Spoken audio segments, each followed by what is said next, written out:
Welcome to the Week in Italian Startup, where we discuss the latest highlights happening in the Italian tech and investment ecosystem. Let's go through the latest news of last week. Actually, like a quite smooth week, I would say. A lot of smaller rounds happened. So maybe let's start talking about a few of them and see exactly maybe what noticeable we can find out. So the first one, which actually unexpectedly got me very excited for, obviously, non-obvious reason, exactly, Nick, and you're gonna laugh, of course, is this We Are Emma startup, a hair wellness startup raising 1.6 million from a syndicate of business angel.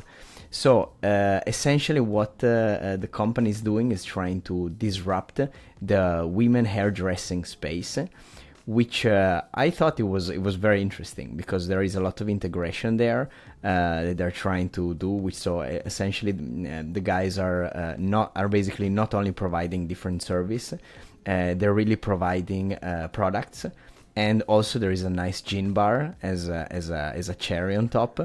But the tech element, which I thought it was interesting, and it was time actually that we would see something like that, is the subscription model, which has been pretty much widespreading all over different industries, and it got there in the women hairdressing space in Italy, which, by the way, it's a space which is extremely old, and for sure there is some angle to disrupt. So that was very curious. What is your take, Nick, on that? Yeah, I totally agree with you. So this is not your usual digital life science startup working on some deep technology or on a software product whatsoever. They're actually building up physical hair salons with a specific mood, specific positioning on the market, with, as you said, this interesting add-on of specific products, the gym bar. So a completely different positioning than your average hair salon. So it's an interesting position, and I expect if this first round works, to see many more salons with this type of branding sprouting up all across Italy. But it's the classical repeat and scale approach. We'll see in a few months. What is cool is that there is a hardcore founders in Italy that love to do this kind of plays. So when we talk about startup in Italy, it's not just tech. Well, it's partially tech, but it's still this kind of a chain, smaller chain, cooler chain. Next generation, like a services chain of the future, talking with new generation and expanding. We have great example. We have Poke House, to mention one. We have Barberino. We have quite a few actually. So I would say, a percentage of Italian founder, they love these kind of things. Yeah, and if you think about it, so AI is going to take away all the white collar jobs, so software developers, designers, graphics. But who's gonna dry our hair? Not AI, that's for sure. I feel you for sure. Well, not our, in the terms mine or not yours, our, but totally. Not the two of us, but still, our ladies at least. Our ladies, yeah. But definitely interesting. And looking forward to see what's gonna happen. So this was led by a syndicate of angel investors. Also seem well. Specularly, I would say that also business angel, they really have a soft spot for this kind of businesses, I would say. So it's maybe more understandable, especially for people that formerly were executives in companies. Probably they have a better understanding, and they can better actually support founders doing this kind of play. So very cool, super cool deal. Yeah, that can be. There's something more traditional in the economics of this type of business. Think about Poke House. The bill of materials, the positioning, the traditional retail market. That's a lot of technology, as you said, a different approach, but still, the economics of the type of businesses, even though they're quite innovative in a sense, they're still well understood by your traditional entrepreneur. So probably there's interest there because it is easier to understand. in a sense. 100%. Not easier as a business, but easier to understand given the experience of who's investing. So we'll see. Nice, absolutely nice. So shifting a little bit to art, crypto art in particular. So ReasonedArt, art tech startup, raising 1.4 million in a round led by Woori Technology Investments. So a few elements here, which I thought was particularly interesting. So first of all, ReasonedArt literally started only a few years ago, and the guys have doing some great installation. And in Italy, I think they're one of the leaders in the sectors. They were playing with different concepts from virtual art gallery, crypto art gallery, marketplace. So there is some elements going around there. Definitely one of the leaders of the space. Also, the raise is not too bad in the sense of, especially for the market conditions, that's definitely something extremely interesting. So despite the tough markets, the tough fundraising market. And on top of that, the investor, which is pretty unique, is a Korean company, is a public Korean company doing VC investment since 1996.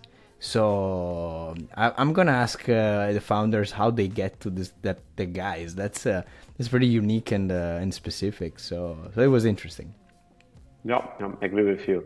I mean, this is a metaverse play, and we almost forgot about the metaverse in the last few months. I mean, everybody's talking about generative AI, and Facebook didn't help. Meta didn't help with the metaverse thing or the success thereof of the metaverse thing, and yet there are deals in the space. This is one, and it is interesting that it is happening here in Italy. So, cool. Yeah. Yeah, the investment company also was checking the portfolio. So mostly is led by Korean-based managers, investment managers. They have also an office in the US, but they basically started it last year, so it's a fairly new thing. So they're pretty probably expanding. I think PitchBook mentioned that there is about 41 investment done to date with a few exits. So it's not too bad. It's not too bad. I don't think it's one of the biggest on the planet for sure, but definitely extremely active. Maybe especially on certain areas. So that's maybe a thing worth looking into. Yeah, from what I can see, they are into blockchain gaming, video games. So they are into entertainment and the blockchain and the metaverse in a sense. So there you go. All right. Another interesting round was Nibol, as you mentioned.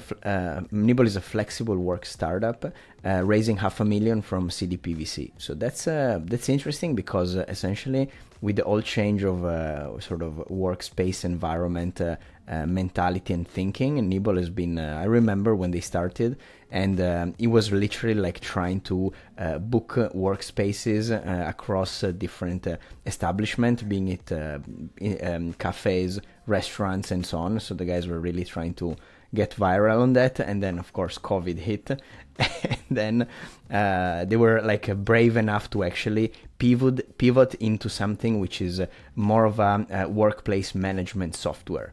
So that's they're trying to combine the co-working with actually supporting a big corporation to actually do this kind of work and sell it as a platform with all the perks, of course, so that the workforce can actually take advantage of this flexibility. Yeah, future of workplace.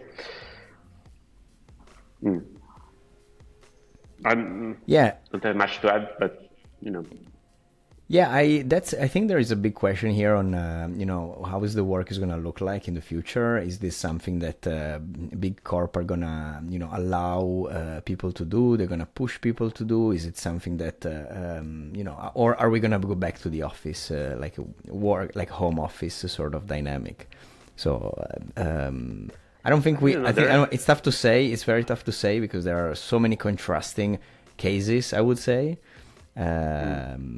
So interesting to see how it will develop. Yeah, I agree.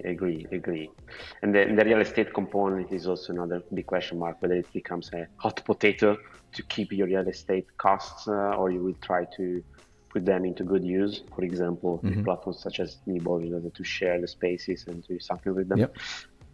So we'll see. I agree. So it's a play for a different type of future than the one we are seeing here. Yeah. So I want to jump to talking about Filo, acquired by Traveler Innovations Ltd. So Filo is a company that's basically was part of the L Venture portfolio. So that's very interesting because basically they built it up from scratch through the investments. So essentially they're doing like a specific tool that it's allow you to track objects through an app. So a little bit like a tag. Where you can actually locate different objects in general. So the company was acquired by Traveler Innovations Ltd, which is a Hong Kong-based company that essentially does a product for kids, like strollers and things like this. So that was very curious, actually. So to kind of see how, and maybe think how exactly, why they decided to acquire this company, and what was the logic behind there? Well, I actually do have the answer to your question here, because Filo made a pivot from the tag to actually the devices for kids and for strollers.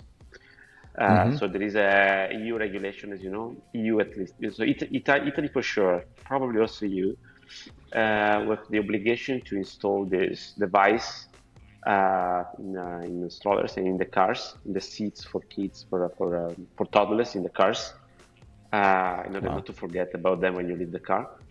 And Filo was perfectly timed on that market. As the regulation went out, they had the product, and they went on the market with that product. So I can see the opportunity for the acquirer, because there is some overlapping there. Quite a bit of overlapping.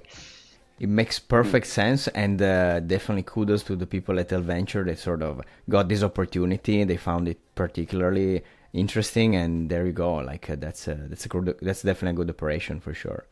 And also the company looks like a very well-established company in the children sort of devices space in general. It's Asia-based, and I don't know if there is a pattern there from last week. The Asian companies are kind of emerging and looking into Italian startups in a way or another.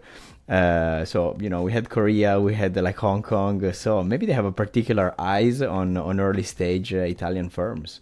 That can be something also to explore. I don't know. Let's keep track whether other deals happen in this way. I don't know. I have no idea. Otherwise, random chance.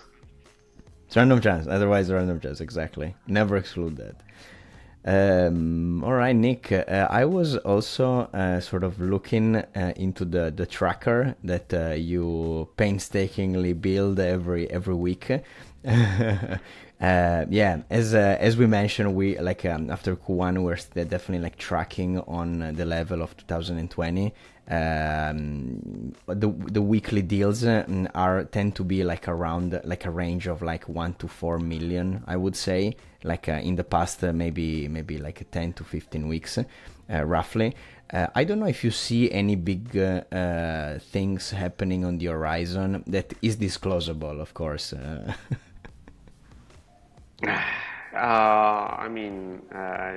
Not really. So for this quarter, at least, I think Energy Dome was the one that everybody expected.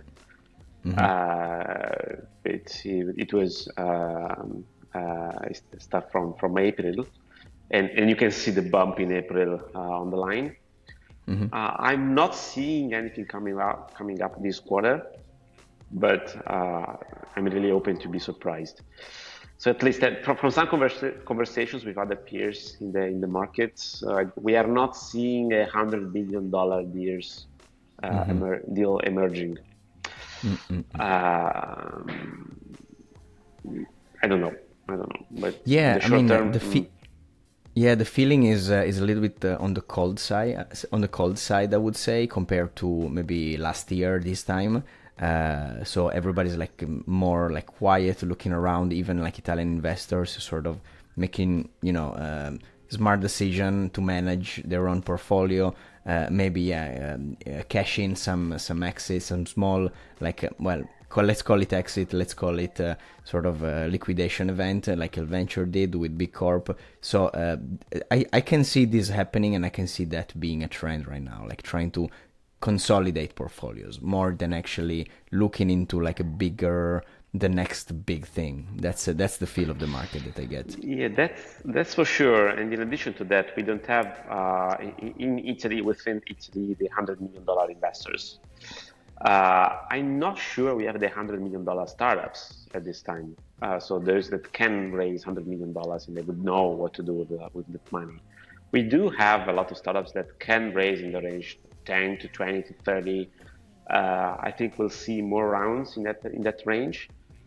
But add 1-0 and becomes difficult to see. So that would be someone betting heavily on some Italian startup. But I mean, I'm very happy to be extremely surprised, and hopeful. I'm hoping to be surprised soon. Awesome. For now, let's hope that. Yeah. For now, it's like we're still looking. We're still looking how it's gonna unfold. Looking and waiting. All right, Nick, thank you so much for joining. I think that's all for the week, and I'll see you all next week. Ciao, Jack. Have a great week. Take care. Ciao, everybody.